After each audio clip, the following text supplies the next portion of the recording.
Comment ça va YouTube? Les amis, j'espère que vous allez bien. Nous sommes en vacances, c'est l'été, et qui dit vacances dit apéro, mais également galère. Les vacances, c'est pas que du plaisir, hein, ma Sam. Il se passe toujours des conneries, que ce soit avant le départ, même en vacances. Tu sais, c'est quoi le plus gros délire, moi qui m'a marqué il y a pas si longtemps? C'est les fausses annonces d'Airbnb. C'est un truc qui me fait terriblement peur. Oh. Tu loues un truc, ça a l'air Ouais. trop bien, tu te pointes et c'est un champ. Mais oui, Il y mais a j'en ai plein déjà de gens entendu parler. qui vivent ça. Mais donc, nous, ce soir, on a pas mal de témoignages. Qui vont venir nous parler de leurs vacances et de leurs galères de vacances plus spécifiquement. Sans plus tarder, moins de blabla, plus d'anecdotes. C'est parti.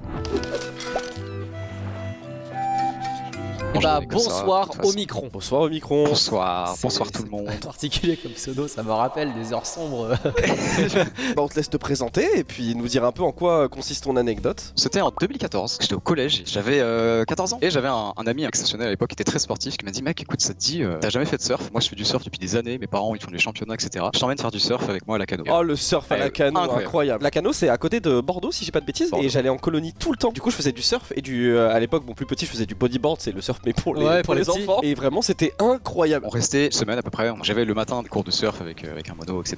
L'après-midi on surfait avec sa famille, avec lui. Donc j'avais rapidement pris du niveau, mais les vagues étaient pas exceptionnelles. Vient le jeudi, on a une petite annonce météo qui dit ouais vigilance orange, tempête à partir de 17h. Moi j'ai mon pote qui me dit ouais mec tu sais que les meilleures vagues sont celles qui viennent avant les tempêtes. Oh T'as le l'idée vent de qui merde. commence à souffler fort. La question c'est est-ce que vous êtes encore potes?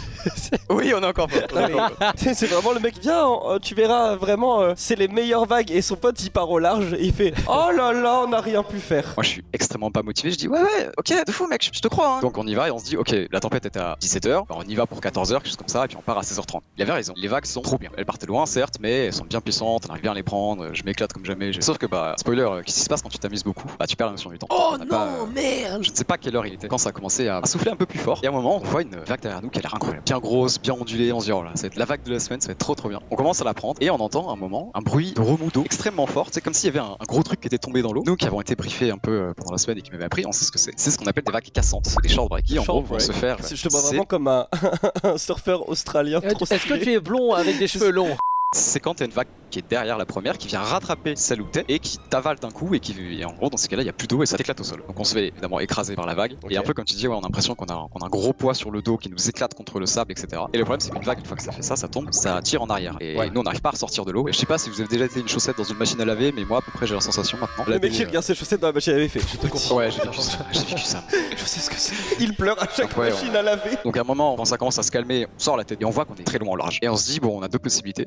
Sachant que parents de mon pote nous ont dit surtout vous sortez pas hein, il y a la tempête hein. Et on a fait ouais bien sûr on va jouer. Soit on appelle les secours, ça va pas très bien se passer pour le reste des vacances. Soit on trouve un moyen de rentrer par nous-mêmes. Et là mon pote il me dit bah tu sais quoi mec, t'as appris à surfer, t'as appris à prendre des vagues, on va rentrer avec des vagues. On C'est va un prendre, on va aventurier surfer. ton pote. Et on va mais attends. Ah c'est un fou hein. Il s'appelle Poséidon. Ils sont rentrés à deux tortues. C'est vraiment. Écoute, tu vas prendre ces tortues et les chausser à tes pieds. Ouais, là c'est good. J'ai pas vraiment de sous sur moi là maintenant, mais on règle ça plus tard.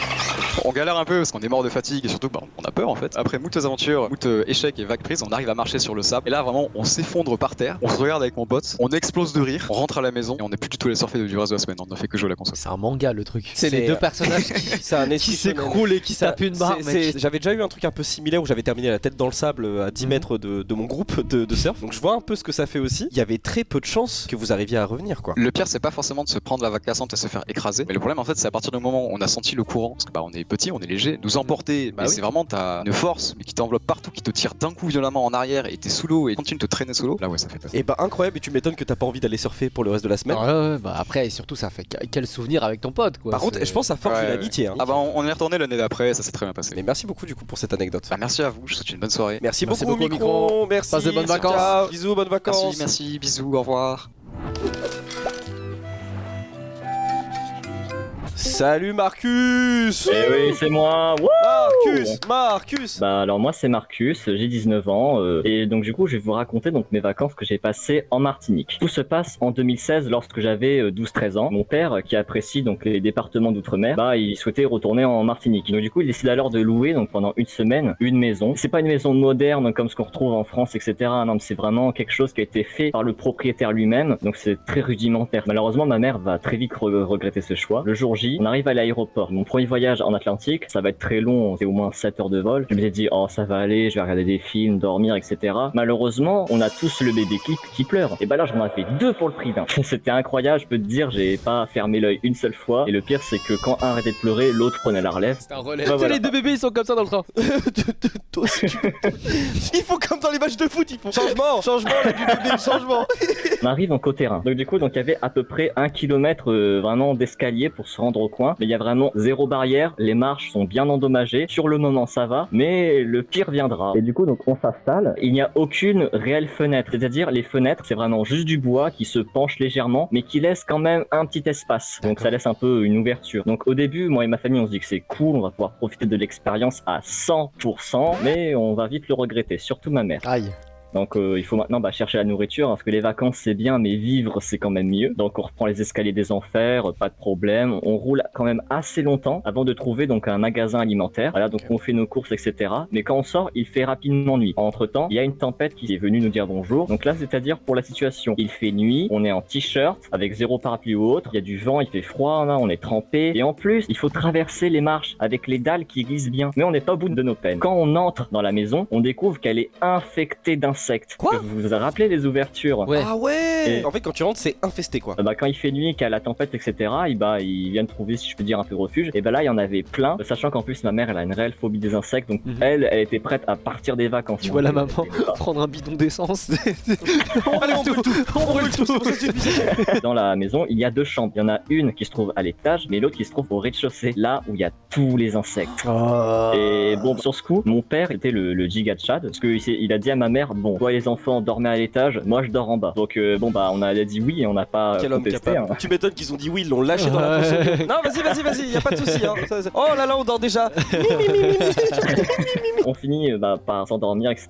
Et le lendemain, du coup, on retrouve mon père. Mon père n'a clairement pas passé une bonne nuit. Donc les insectes, c'était le premier emmerde, etc. Et il y a aussi un autre personnage, et ça va peut-être te rappeler quelque chose, Henri, ça va peut-être te rappeler Sergi. Donc il faut savoir que dans le terrain, là où il y a le propriétaire, il y a une sorte d'étang non loin où se trouve un canard sauvage solitaire. C'est le roi des canards. Oh non, il est trop grand, tôt. on fait sa rencontre. Ah oui, non mais. Attends comme ça. Coin. Et du coup, donc on fait sa rencontre, ma famille, avec lui, donc lors de notre première matinée, après tout ce passage des insectes. Là, on prend notre petit déj, etc. Du coup, on se dit, ah bah tiens, on va lui donner un peu de nourriture, etc. Ce fut là notre terrible, mais je dis bien terrible erreur. Du coup, chaque jour, forcément, il venait de plus en plus souvent. Donc c'est-à-dire que littéralement, je vis un racket. Canard. Tu sentais. Ouais. Ah non, mais ouais. c'était ça. Non, mais je devais lui donner mes céréales, et il était content quand j'ai donné mes céréales à manger, quoi. Sa mère, elle lui prépare le petit déj et lui fait merci maman. Et après, il y a le canard qui l'attend comme ça au coin de la porte. Notre porte, on l'a laissé tout le temps ouverte parce qu'on passait entre la plage, etc. Et à un moment, le C'est la canard. porte ouverte, Eh ben, le canard. Oui, c'est ça. Le canard, du coup, il est entré donc dans la maison. Oh là là. À ce moment-là, il y avait que mon père qui était en train de faire la vaisselle, du coup. Donc le canard, il entre, il fait sa vie jusqu'à qu'il décide de bloquer mon père dans un coin et il l'empêche de sortir. C'est là vraiment mon père se fait prendre en otage. Mais ça, On peut dire ça, qu'est-ce qu'il y a? Le canard, il faisait si peur. Ouais, visiblement, le canard faisait plus peur que les insectes. Hein. À ce moment-là, mon père, il stresse car il a vraiment rien donné à manger au canard, quoi, parce que le canard, il le bloque. Vraiment, c'est. Il peut plus bouger. Genre, là, mon père, moi, ma mère, mon petit frère, quand on revient de la plage, mais on se tape une barre. La situation, elle est hilarante. Attends, mais vous êtes resté combien de temps à la plage? Il est resté combien de temps en otage? Je crois qu'il est peut-être resté une dizaine de minutes. C'est vraiment pas quoi faire. Mais là, j'ai vraiment dû donner tout mon paquet de céréales pour que le canard se bat. Voilà, après il est parti. On a terminé la prise d'otage. On a payé la rançon. J'ai honte de le dire, mais vraiment ma famille s'est fait braquer par un canard. Hein. L'ironie du sort, c'est que quand j'ai fait du coup mon voyage retour en avion, et qu'est-ce qui servait au menu? Du canard. Alors je peux te dire, mon père et moi, on l'a savouré. Du coup, c'était toutes mes anecdotes concernant la Martinique. Mais bon, là j'ai peut-être rendu la Martinique un peu horrifique, mais il faut savoir que c'est une île magnifique. Bon, malheureusement, il y a des bouteilles en plastique par de mauvaises personnes qui les jettent. Donc ne jetez pas vos bouteilles en plastique dans la mer. Et puis c'est une île que je vous invite tous à découvrir. Ah, merci beaucoup, Merci Marcus. beaucoup. Merci, au revoir. Allez, Au revoir. Ciao. Bisous, ciao. Bisous.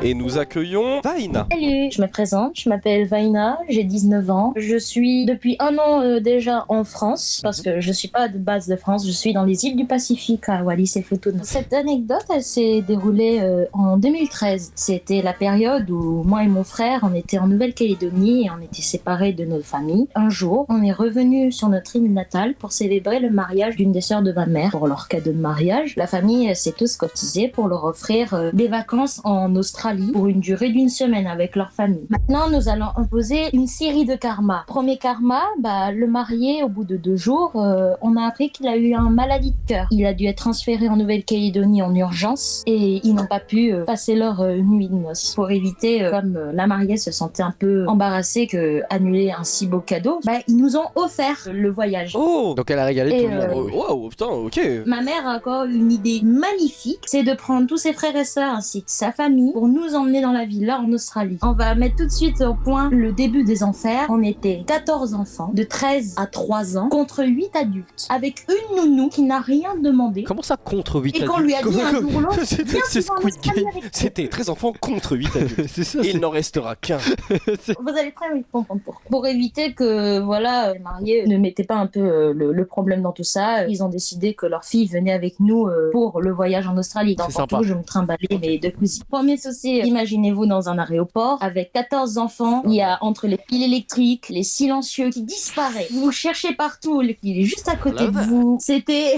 Oh l'horreur. Regarde, maman, j'ai pris le contrôle de l'avion. Regarde. Bisous, je m'envole, maman. Je pars. T'as 14 mais Oh c'est vrai là que là. dit comme ça doit être catastrophique. Ça devait être tellement dur. T'avais quel âge Imaginez, j'avais 9 ans à ce moment-là. T'étais et, quel type, C'était toi quel type, voilà, c'est ça la question. Je suis l'enfant très sage, mais je ne connaissais pas le danger. Si on me dit ne t'approche pas d'un requin, je jouais avec le requin. Du coup, les vacances en Australie duraient 1 semaine. Retenez bien 1 semaine. En fait, pendant cette période de vacances, je remarquais que les adultes commençaient un peu à se disputer entre eux, vraiment en train de se chamailler sur quelque chose. Je savais pas quoi. C'était plus sur ma mère qu'on engueulait dessus. Et c'était un jour au milieu de la table, on mangeait tranquillement et mon père décide de se lever et nous annoncer la nouvelle. Bon, les enfants, Tataou ici présent, ma mère, comme on va dire, quand elle a fait les billets, elle n'a pas fait les billets pour faire le retour. Ils étaient coincés. Quand elle a voulu réserver tous les billets pour qu'on fasse le retour, il n'y a plus de place. Sur 14 enfants et 8 adultes, il n'y avait que seulement 12 places. Ok, donc il y a 12 sièges et le reste en soute. Tous ceux qui n'étaient pas anglophones et autres, ils rentraient et nous on restait le temps de chercher le problème. Maintenant on va là enchaîner l'enfer. Premier problème, on devait annoncer au propriétaire de la villa que finalement on allait rester plus longtemps. Le deuxième, c'était pour les parents qui trouvaient un moyen de nous chercher des billets. Comme ils sont trop occupés, nous les enfants, on était obligés de rester dans la villa. Quand elle a fait chercher les billets, elle n'a pas réussi à trouver des billets pour 1 semaine, pas pour 2, mais elle a réussi à trouver suffisamment de places de billets au bout de 3 mois. 3 mois. Vous êtes resté 3 mois en Australie parce que vous avez Dans pas pensé à prendre le retour. 3 mois confinés dans une villa en Australie. Parce que la nounou, quand elle nous surveillait, elle parle pas anglais. Du coup, on pouvait pas faire de sortie. On était obligés de rester dans la villa. J'ai cru qu'elle allait dire 3 semaines. 3 semaines, bah oui, 3 mois. Alors comment ça s'est passé la cohabitation pendant 3 mois? Ouais, de fou. Et comment tu l'as vécu? On s'ennuyait grave. On se voyait tous les jours. Donc au bout d'un moment, il y avait des conflits qui se faisaient. C'était pareil pour les parents. Est-ce que t'as une anecdote croustillante de genre un truc qui s'est passé, une dinguerie qui s'est passée pendant ces 3 mois de genre une crasse que les autres t'ont fait ou... Oui, je crois que j'en ai quelques-uns. Mais celui qui m'a le plus retenu, c'était dans la piscine. C'était surtout là où il y avait plus de conflits, où certains avaient tenté de noyer d'autres, tu veux. Non, mais ils ont regardé un documentaire sur l'Australie. Ils ont dit, les crocodiles, ils font pareil. Ok, putain, incroyable. Bah écoute, Vaina, merci pour Merci l'anecdote. beaucoup pour cette anecdote. C'est étonnant, hein. 3 mois, frérot. Merci beaucoup pour ce partage et à très bientôt, j'espère. Bisous Vaina. À bientôt, bonne Bisous. soirée. Merci beaucoup. Salut.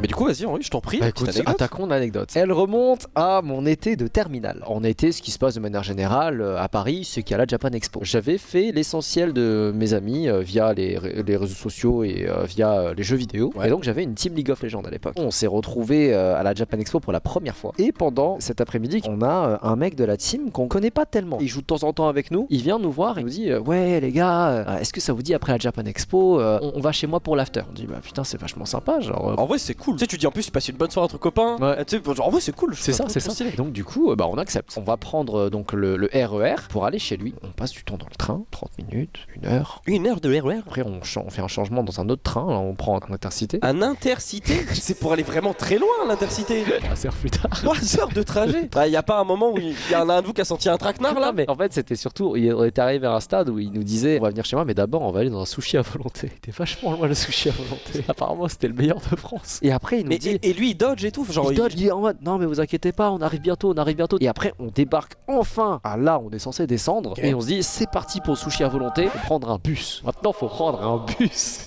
Mais il est quelle heure avec tout ça? Il est 23h. Oh là là. Bon, ça nous casse les couilles. On va dans le bus, mais on commence vraiment à sentir le truc puer. Une fois qu'on a mangé le sushi qui était franchement surcoté, parce que franchement, meilleur sushi de France. Non, mais que dalle. Genre, le meilleur sushi de France, il est pas ouvert jusqu'à 23h. Non, mais surtout, en fait. Déjà, il est pas paumé au milieu de nulle part. Hein. On vient de finir un sushi et maintenant, il faut se rendre à l'after. La fameuse. On a pris le bus et là, il faut reprendre le bus pour aller chez lui. À ce moment-là, il y a 20 minutes d'attente. Soudainement, mon pote est pris d'un immense mal de ventre. Le sushi, certainement. On est très loin de la maison du gars. Donc, soit il se chie dessus, soit il se retient. Le bus arrive enfin. On rentre dans le bus. Mon pote, en train de boiter tellement il a mal au ventre. Au bout d'un moment, on se dit, frère, c'est long là, on arrive quand? Et là, il fait, on arrive dans 20 minutes. On en a plus rien eu à foutre. Mon pote là, il descend. Ouais. Il va faire entre 2 caisses. Il est enfin bien. Et là, on se dit, bon, bah, on va réattendre le bus pour aller vers chez lui. Et là, il y a ce mec là en question qui nous invite, qui me prend à part. Il me fait, ouais, Henri, je te parle. Là, je sens que ça pue la merde. Il me dit, en fait, je me suis un peu emballé à la Japan Expo quand je vous ai dit qu'on allait faire un gros after.